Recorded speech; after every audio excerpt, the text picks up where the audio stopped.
แรงแค้นอุบัติรักบทนำณสถาบันสอนภาษาในเขตชานเมืองหญิงสาว2 คนซึ่งเป็นเพื่อนรักกันตั้งแต่สมัยมหาวิทยาลัยและได้มีโอกาสเข้ามาทำงานที่เดียวกันเดินออกมาจากอาคาร2 ชั้นสีขาวสไตล์โมเดิร์นมาหยุดอยู่ที่สวนหย่อมเล็กๆข้างตึกเพื่อรอหญิงสาวอีกคนที่เป็นรุ่นน้องของพวกเธอทั้งที่อีกฝ่ายนัดพวกเธอเอาไว้ว่าวันนี้จะนั่งรถเมล์กลับที่พักด้วยกันทว่าตั้งแต่ที่สอนเสร็จจนมาถึงตอนนี้ทั้ง2 คนก็ยังไม่เห็นหน้าของรุ่นน้องคนนั้นเลย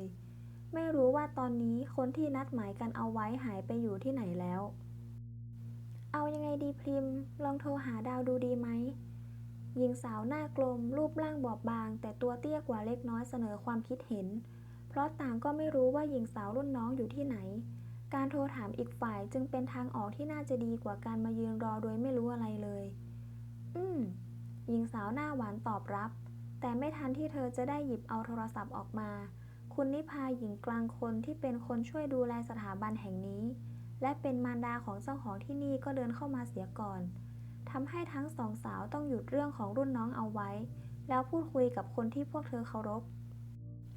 หนูพริมหนูนิมีอะไรกันหรือเปล่าลูกทำไมยังไม่กลับกันล่ะเจ้าของใบหน้าใจดีเอ่ยถามสีหน้าปนความสงสัยเนื่องจากการทำงานที่สถาบันแห่งนี้ส่วนใหญ่ก็จะเลิกงานกันตอนฟ้ามืดเพราะลูกค้าบางกลุ่มเป็นนักเรียนชั้นมัธยมที่มาเรียนติวเข้มด้านภาษาหลังจากเลิกเรียนดังนั้นหล่อนจึงอยากให้ครูและพนักงานทุกคนรีบกลับบ้านทันทีเมื่อทำหน้าที่ของตัวเองเสร็จด้วยเกรงว่าหากกลับมืดๆค่ำๆกว่านี้อาจจะมีอันตรายได้โดยเฉพาะหญิงสาวหน้าตาดีที่ไม่มีรถยนต์ส่วนตัวอย่างพริมาและนิชาการเดินทางในตอนกลางคืนยิ่งน่าเป็นห่วงนักในยุคที่บ้านเมืองเต็มไปด้วยข่าวน่ากลัวไม่เว้นแต่ละวันคุณนานิพาคือพริมกับนี้กำลังรอดาวอยู่นะคะดาวนัดพวกเราเอาไว้แต่ว่าตอนนี้ไม่รู้ไปอยู่ที่ไหนในห้องพักพนักงานก็ไม่อยู่คุณน้าพอจะเจอดาวบ้างไหมคะอ้อรายนั้นน้าเห็นรีบออกไปตั้งแต่ยังไม่เลิกงานเลยเห็นว่ามีนัดกับคนสำคัญก็เลยขอกลับก่อนเวลาน่าจะสัก10 กว่านาทีที่แล้วมั้งนี่คงจะลืมบอกพวกหนู2 คนอีกแล้วล่ะสิค่ะพริมาขมวดคิ้วเล็กน้อยไม่นึกโกรธที่หญิงสาวรุ่นน้องผิดนัดกับเธอแล้วไปกับคนอื่นแต่นึกเป็นห่วงอยู่ลึกๆว่าคนสำคัญที่ดุจดาวไปเจอนั้นเป็นใครถ้าเขาเป็นคนดีเธอก็สบายใจแต่ถ้าเป็นคนไม่ดีเธอก็อดเป็นห่วงคนที่เป็นดั่งน้องสาวของเธอไม่ได้บางทีดุจดาวก็ควรจะบอกเธอเอาไว้บ้างว่าจะไปทำอะไรที่ไหนกับใครไม่ใช่เพราะอยากรู้อยากเห็นหรืออยากก้าวก่ายชีวิตคนอื่นอะไรนักแต่อย่างน้อยถ้ารู้มันก็สบายใจและไม่ต้องมาคอยเป็นห่วงกันเฮ้อนี่ดาวยังไงนะน้าเห็นหลายครั้งละที่ไม่สนใจความรู้สึกของหนูพริมหนูนี้และชอบปล่อยให้หนู2 คนรอเกอร์แบบนี้นี่ถ้านารู้ว่ารายนั้นนัดพวกหนูเอาไว้ก็คงจะรีบมาบอกเร็วกว่านี้จะได้ไม่ต้องมายืนรออยู่แบบนี้ไม่เป็นไรหรอกค่ะคุณน้าพริมกับนี้ก็รอดาวได้แค่แป๊บเดียวเองอีกอย่างเรา2 คนก็เพิ่งสอนเสร็จก่อนหน้านี้ได้ไม่นานค่ะจ้ะจ้ะนิพาถอนหายใจเล็กน้อยแล้วยิ้มให้กับความจิตใจดีของเด็กสาวตรงหน้าทั้งที่เหตุการณ์แบบนี้เกิดขึ้นบ่อยๆแต่ก็ไม่เคยเห็นพริมาจะถือโกรธเลยสักครั้งงั้นพวกหนู2 คนก็รีบกลับกันเถอะนี่ฟ้าก็มืดมากแล้วยิ่งดึกก็ยิ่งอันตรายค่ะคุณน้าหญิงสาวทั้งสองรับคำด้วยรอยยิ้มก่อนจะยกมือไหว้ลาผู้มีอายุมากกว่าแล้วขอตัวเดินออกไปนิพามองตามเด็กสาวทั้ง2อย่างเอ็นดูพลันคิดถึงบุตรชายของตนที่ตอนนี้ไปจัดการเรื่องสาขาย่อยของสถาบันที่ต่างจังหวัดหญิงสาวคนหนึ่งเป็นคนที่ลูกชายของเธอแอบรักแต่หญิงสาวอีกคนที่นิสัยดีและน่ารักไม่แพ้กันกลับเป็นคนที่ลูกชายของเธอเกลียดซึ่งถึงตอนนี้เธอก็ยังไม่เข้าใจเหตุผลของคนเป็นลูกเลยสักนิดว่าทำไมถึงได้เกลียดหญิงสาวดีๆคนนั้นได้ลงคอที่หน้าร้านอาหารซึ่งอยู่ห่างจากสถาบันสอนภาษามาราวๆเกือบ20 กิโลเมตร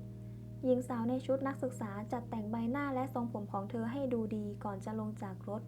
เพื่อไปพบกับชายหนุ่มรุ่นพี่ที่เป็นสายรหัสของเธอซึ่งไม่ได้เจอกันมานานหลายเดือนและเป็นคนที่เธอคิดถึงอย่างสุดหัวใจ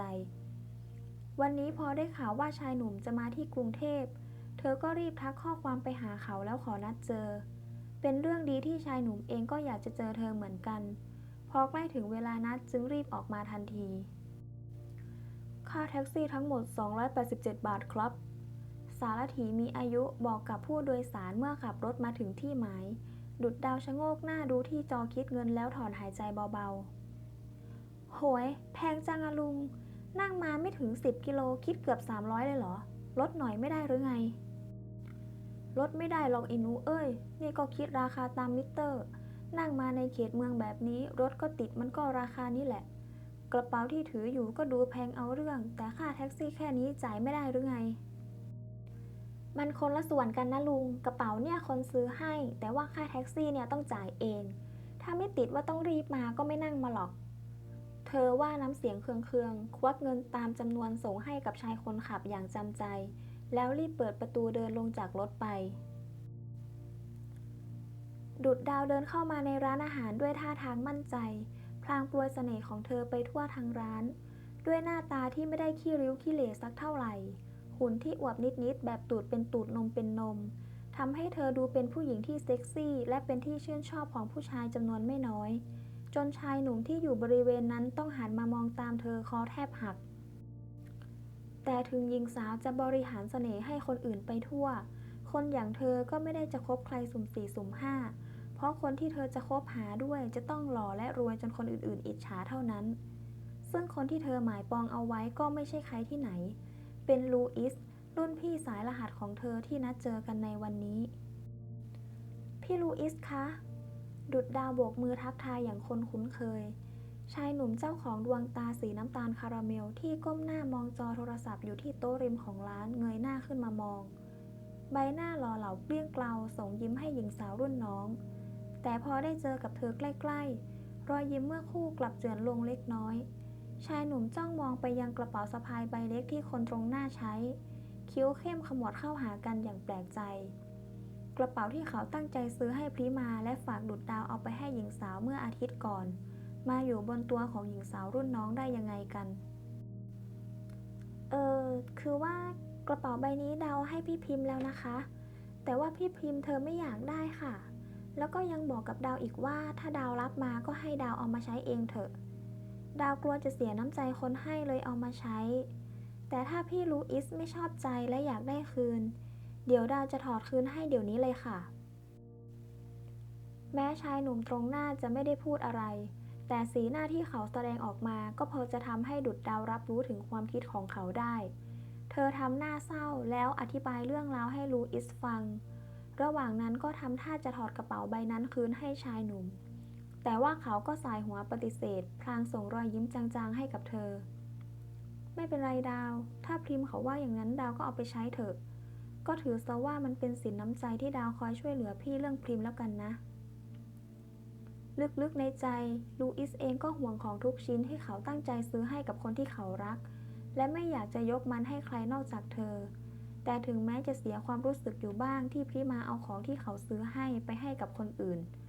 ทว่าเขาก็เป็นสุภาพบุรุษพอที่จะไม่ทวงของชิ้นนั้นคืนกลับมาค่ะขอบคุณนะคะพี่ลูอิสดาวจะรักษาของทุกชิ้นของพี่เอาไว้อย่างดีเลยค่ะและดาวก็ขอโทษแทนพี่พริมด้วยนะคะที่มักจะทำร้ายจิตใจพี่แบบนี้อยู่เรื่อยเลยครับไม่เป็นไรว่าแต่ดาวพอจะรู้ไหมว่าพรุ่งนี้พริมเขามีนัดที่ไหนกับใครหรือเปล่าลูอิสว่าแล้วเปลี่ยนเรื่องคุยมาเป็นประเด็นที่เขานัดเจอกับหญิงสาวรุ่นน้องการที่เขาขึ้นมากรุงเทพในครั้งนี้นอกจากจะมาพบและคุยงานกับลูกค้าแล้วเขายังมีอีกสิ่งหนึ่งที่อยากจะทำหลังจากลังเลมาแล้วหลายครั้งนั่นคือการสารภาพรักกับหญิงสาวที่เขาแอบรักมานานถึง3 ปีอย่างพริมาไม่แน่ว่าการที่หญิงสาวไม่ค่อยจะยอมรับสิ่งของจากเขาอาจเป็นเพราะว่าเธอกลัวจะดูไม่ดีในสายตาผู้อื่นหากต้องรับของจากชายที่ไม่ได้เป็นแฟนหรือคนรักกันดังนั้นเขาจึงอยากทำให้ความรู้สึกของเขามันชัดเจนต่อหญิงสาวและเขาก็ต้องการให้ดุจดาวช่วยในเรื่องนี้ทำไมเหรอคะพี่อยากนัดพิมพ์กินข้าวน่ะดาวช่วยพี่หน่อยได้ไหมครับดุจดาวนิ่งไปครู่หนึ่งเพียงแค่คำขอธรรมดาแต่มันกลับทำให้เธอหน้าชาและรู้สึกไม่พอใจ ได้สิคะ เรื่องแค่นี้เอง ถึงในใจจะเต็มไปด้วยไฟแห่งความอิจฉาริษยาทว่าใบหน้าที่ครบเครื่องด้วยเครื่องสำอางก็ยิ้มตอบอย่างยินดี แม้ลูอิสจะไม่ได้พูดออกมาตรงๆว่าเขาต้องการจะทำอะไร แต่เธอก็พอจะเข้าใจได้ว่า การที่ชายหนุ่มอยากนัดกินข้าวกับพริมานั้น เพราะเขาต้องการจะสารภาพรับความรู้สึกกับหญิงสาว ซึ่งถ้าหากลูอิสอยากจะบอกรักผู้หญิงคนนั้นมากแล้วก็ เธอจะเป็นคนช่วยทำให้ความรักอันฝันเฟื่องที่ยาวนานของเขาได้จบลงเอง